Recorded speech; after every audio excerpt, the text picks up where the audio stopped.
Hey guys, welcome back to Mindset Manage, the channel for the anxious introverts of the world.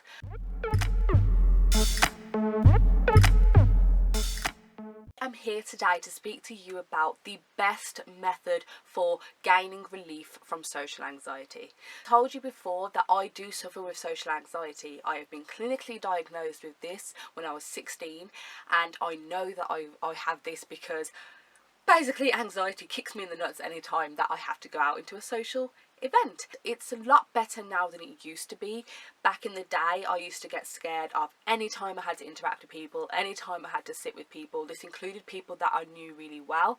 It meant that I couldn't eat in restaurants. I just would leave with a full plate because I just couldn't eat. I felt that sick. And it meant I never went to parties and never hanged out with people, and I was very much the hermit because I just couldn't.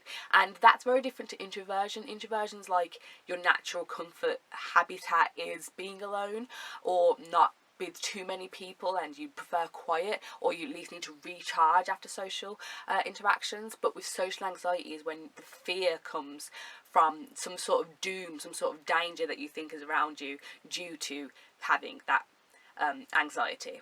But of course, there is a way to get better. There is a way to cope, there's a way to manage, there's a way to control, and there's sometimes a way to get a cure. I don't know, I haven't exactly found it yet, but I'll let you know when I know. So here is the best method that I've found to gain relief from your social anxiety. The best way to be relieved from your social anxiety is to know yourself. And I know that this sounds so general. It sounds like, what? I thought you was going to say something like medication or journaling or something. But no, it's knowing yourself. And I want to break this down because it is very important. So when I say know yourself, I mean understand yourself. I mean to be able to predict yourself. It means being able to analyse yourself, to know the whys of what you're doing, thinking and feeling. So to break it down, firstly, how do you get to know yourself? The first way is to journal. So yes, journaling is very important. It's the best way to discover what's going on inside of your mind. Journaling is a great way to figure out what's going on inside of your head. What are you thinking and feeling in that situation specifically? What are you feeling and thinking before an event comes up, whilst you're at an event, after the event is over? Going through your journal and detailing these things is a great way to know where your head is at and to then combat it with helpful thoughts and solutions. Always comes down to fears of not being good enough, and if you can tear apart that reason, if you can tear apart that belief, then you can begin to have a different mindset, a different belief about why you go into social situations. So mine has been about a lack of belonging, about feeling like I'm boring and not interesting enough, and I'm not good enough to be there. If I can break down those beliefs, then I can slowly start to fix them. I can start to rewrite the beliefs, find evidence against those beliefs, and then go out into the situation being like, yes, actually, you know what, I have a lot to say. I have a great personality. I'm an amazing person. Everyone would love to have a conversation with me. And then therefore I am going into that social situation with, I still have a little bit of fear, but it's never as much as it used to be, and it's never enough to stop me from going. The next thing to get to know yourself is to get to know your emotions. So this is your emotional wounds, the emotional scars, the emotional experiences that still linger within you. These are the triggers that happen in situations. So like I say, if you're in a situation and you feel triggered by your anxiety, or you feel triggered by shame, feel triggered by judgment, you feel like you're on display and your self-worth is up for debate, then you need to take note of that. Ask yourself, why have I been triggered in this situation? What specifically was said to me or done to me that made me feel this way? Because it might be that somebody said a specific word that it has a really heavy meaning for you, and therefore it calls on your emotions. It makes you feel this rush of emotion, and therefore you start to panic, or you start to get angry, you start to get sad, you start to get defensive, you start to shut off, and all these horrible feelings start to take over, right? But instead, if you can learn about yourself, if you can know yourself so much that you know these words trigger me, I've fixed these words, I know what these words are about, I know where there's experiences that led to these words meaning so much to me, then you can go out into the world with that knowledge, and you'll either have fixed it and got past it, or you at least have accepted it and you're ready for it. So you know that, oh, I've been triggered, but it's okay. I know that it's not true. I'm going to breathe. Maybe step to the bathroom for a moment to get some breath, some fresh air. and to put things into perspective and realize that what you believed back then is not true anymore, right? And of course it takes practice. I've started to do this, and it's not easy, and it really does take practice, and it takes you being able to stop yourself in the moment and to say that this isn't real.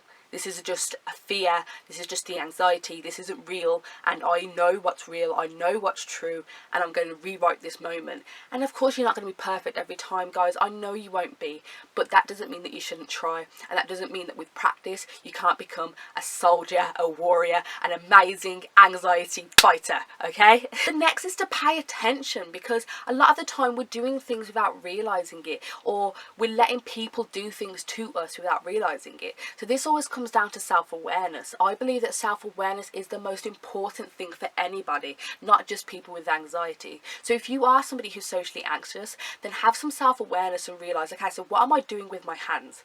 What am I doing with my mouth? What am I saying?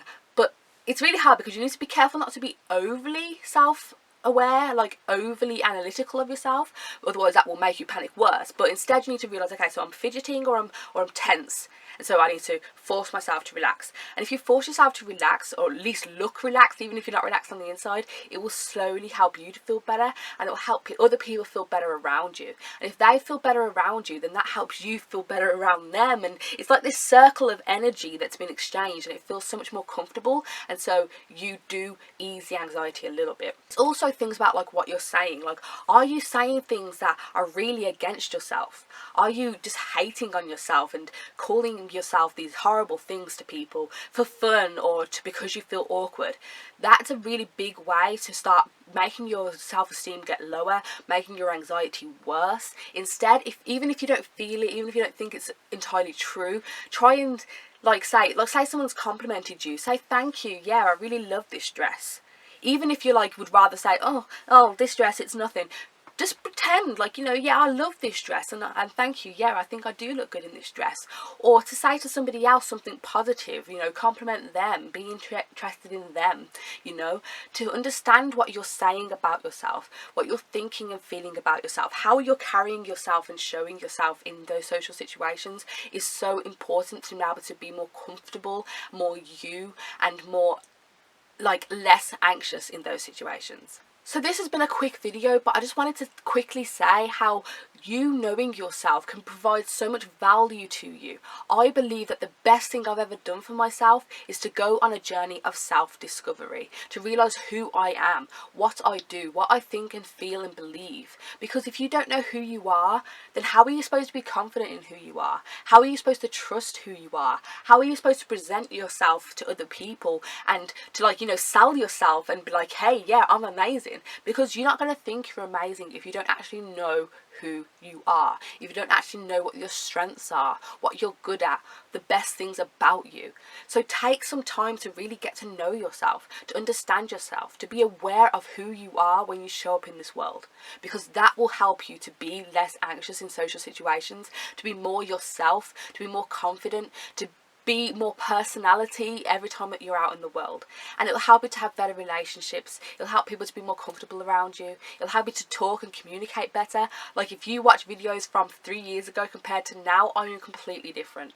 I am completely different, and it's purely because I know myself now. I know what I'm good at, and I wear it like armour. I hope this has been useful for you today, guys. Please subscribe to join the Mindset Managed crew. We talk about personal growth, self-discovery, holistic health, everything for the anxious introverts of the world to help you to be better, stronger, and live your best life. I'll be here speaking to you next week. Consider that mindset managed. Bye, guys.